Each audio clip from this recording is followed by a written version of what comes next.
Hello, welcome back to Alliance War. I'm a little behind. I'm a war behind, so we're gonna catch up with a double feature this time. So first, we're up against X-K9. We have a team of Doctor Strange, White Magneto, and Cyclops. With Cyclops just being there for the Doctor Strange synergy, where he boosts it's the potency of his bursts. And as you can tell, with Cyclops just being a synergy, we have 5 straight fights. So up first, we're up against this Attuma on node 7. Basically, just do not parry. And that's it.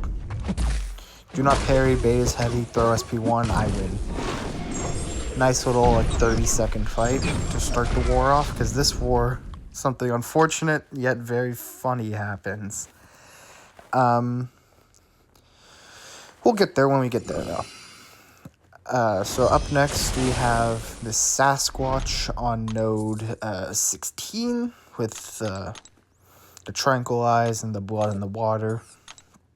Basically, he'll turn off my parries and my debuffs with the Tranquilize, and it's Sasquatch. He's just a big, bulky dude.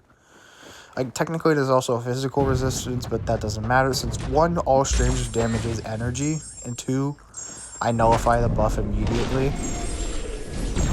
So we're just gonna spam SP1s, and I throw the first SP1, and I'm like, oh shoot, that didn't do a lot of damage at all. So what we're gonna do is we're gonna go to the SP1 in the purple phase, put placebos on, to ramp my damage a little bit. Get some more placebo so that the SP1 will do more damage. I get extremely lucky on that. What's it called? On that SP2. Because he goes into Wrath as I'm mid-heavy charge. So we're gonna dex this, and then go for an SP2 in the blue phase, put the Wither on to mitigate MD. And now we're going to heavy charge again and go back to orange phase for more damage. The damage didn't really go up, mostly because of Sasquatch's resistances from his Wrath charges. But he's going down. Slowly but surely, throwing fight time along the way. And I do more than throw fight time in this war specifically. Not the next one that will be in this video, but you'll see. Like I said, it sucks, but it looks really funny. So there's that. Throws the heavy, I go in for the punish, and I win. 2 minutes on the path fight, which is horrible, but whatever. So up next, we're gonna be on Path 3 in Section 2, fighting Okoye, which is coming up shortly. There we go. Yeah, we're fighting Okoye. I'm mapping out how much energy I'm gonna need. And I said, fuck it, I'm just gonna buy a full boost. Or a full refill. So Strange versus Okoye is very easy. You immediately nullify all of her precision buffs, and those get turned into the arcane fonts or whatever they're called, which then turn into more damage for me. So I start at 22 ramp, throwing in SP2 10 seconds into the fight. So then we charge, get to orange phase, we throw the SP1, and it does a very solid amount of damage. Then we do that, time it with encroaching stun so I don't get stunned. That was a sentence. And she dexes that, and I'm like, what I should have done was I should have been like, And I should have taken a step back and maybe be a little less gumptious on the SP1 intercepts. Because Strange, he has a decent bit of wind-up from when you push the special button to when he plays it. So that the defender can actually finish their animation. And then they can finish their animation. and then dash back and dex it. So we're just going to my masteries here to turn off willpower. Was this not included in this? No, it wasn't. I don't think. Yeah. We're turning off willpower because of the tactic debuff. I don't want to willpower heal from that while the infection is up and I'm just losing power the whole fight. So we're just going to go in as usual, just spam SC1s. Damage here is a little lower because Warlock is cold snap. One SP1 does 20%. I get clipped like an idiot. And then throw another SP1. Do that 70%. 70%. I couldn't really gauge what was the best way to deal with the tactic. I debated, as you see, waiting on it to expire on its own. But I realized that was an issue because when one would end, another would come up. Or actually, that's a lie. It wouldn't even end. It wouldn't even end before another one got on. I'm gonna throw an SP1 here.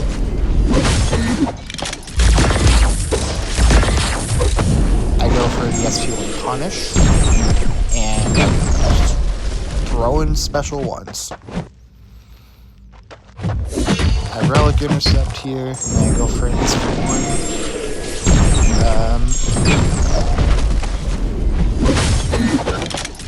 Go for double bites to kind of get closer to him. So at 1, I can get the punish, and 2, I can stay close so that the tactic unsteadies might actually fall off.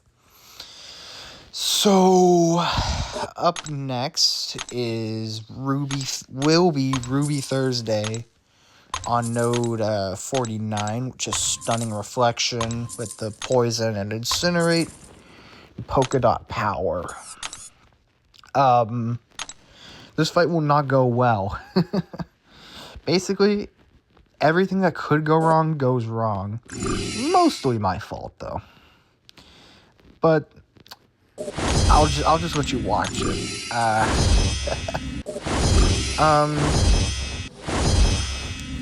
So Strange in general is actually not horrible for Ruby. I think he's actually pretty good for Ruby. I just play this fight like an idiot. Because Strange, he can kind of control when he wants to throw when he wants to hit the opponent, which is good for Ruby. Because you don't really want to hit her a ton, because you'll stack up damage and then she'll auto-block you.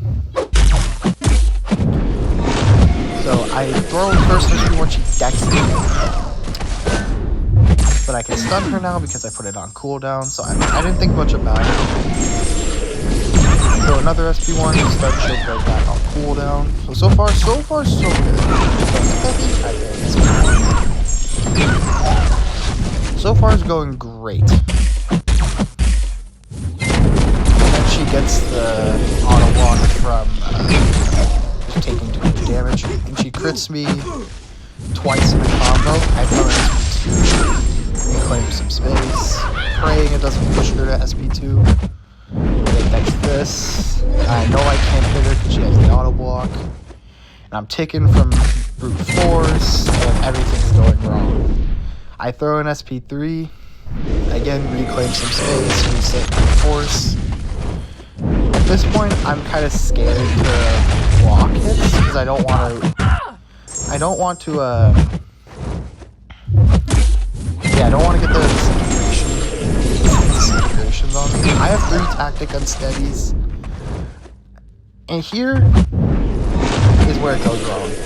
She dexes me, she dexes the first hit, and then she dexes the second hit, and I die. What I should have done is I should have parried because the stun shield was on cooldown. Parried and baited a heavy. And probably 1 or 2 more SP1s would have finished the fight. So that's my first death in Masked.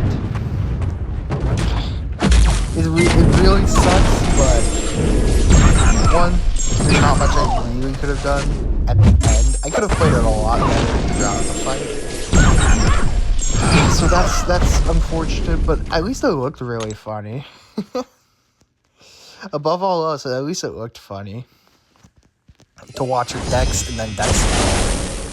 Anyway, we won that war barely. There was a little bit of terrorism in one of our BGs. Someone died 5 times, I think. So we won 6-6 on fight time.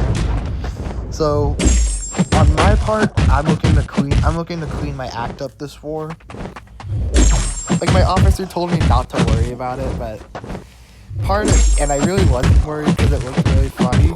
But on the other hand, there's like, God damn it, I died already. That's embarrassing. So we're hoping to clean up this war.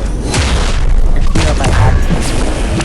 So we're up against NewN, my old home before I went to Hippo for a bit of a break season.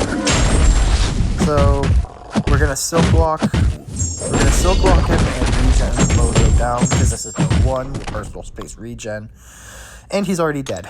I was lamenting about my performance, and Mojo's already dead. We're off to a great start. So I was path splitting with someone else. I was just getting energy here. Now we're on path 4 in section 2, fighting Void on node 22 with Shang-Chi. The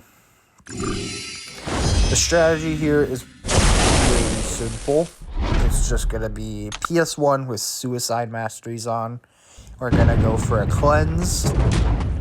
I'll just watch it. We go for cleanse, and then we go for stun, slow. We get unblockable for an extra cheat charge. And we go for SP2, and it doesn't kill.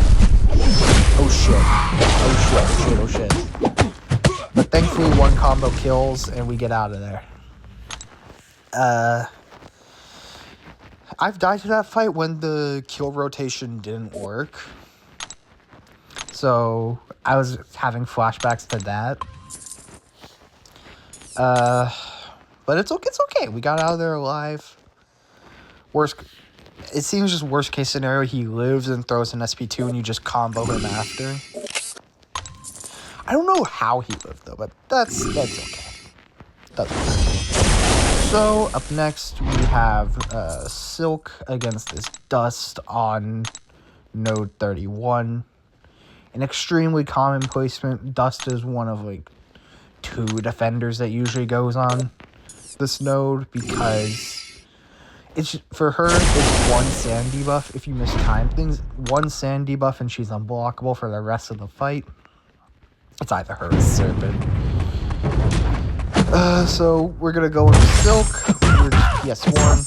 We get to SP3. And I don't really care if she goes unblockable. I can just kind of play risky. Go for that. Nice. I go for a stand-up, she blocks it, it's okay. Here's a little awkward. I need to get a naked intercept here. And I get it. Because I can really rely on stunning her. What I could have done, also, is I could have backed into my own corner and just sidestep her. Because sidestepping is extremely easy to do in the corner. But I'm going to go for my Silk combo. SP2, 3 Furies, and she's yeah. So last fight of this video and of this war for me is going to be Nico Minoru on node 47, Fighter Flight, some kind of node, and what's it called? Missing in action, meaning when a buff runs out on her, she's gonna get a falter, or she's gonna put a falter timer, and if I don't throw a special or a heavy during that timer, I'm gonna get faltered. If I complete that, she's gonna get a falter. You probably already know that. I don't know why I just explained the whole node. Like, you probably didn't know that. So with Silk here, the plan is the same as the Dust. We're just gonna get to SP3. It's a little different here. I had a video. I found a video from my friend Cosmic, and he kind of just went in for a Silk lock and kind of just didn't let me throw a special at all. I decided to be a little careful. She throws a nice little special lock. We're at an SP2, so I'm okay to just be patient. Because as long as you're patient with the buff immunity and she doesn't throw a rogue heavy, she can't really do much to you. So here I'm just gonna intercept her that way, throw a heavy, and she's dead. Throw SP3, she's dead. We're gonna do the Silk combo. Boom, boom. And we go there. There's no chance of her living this. And she's dead. So anyway, I haven't checked the score in a few hours, but I think we're winning, but I don't know. Anyway, I hope you had a nice laugh at the Ruby fight. Maybe I'll stick to Void. Anyway, see ya.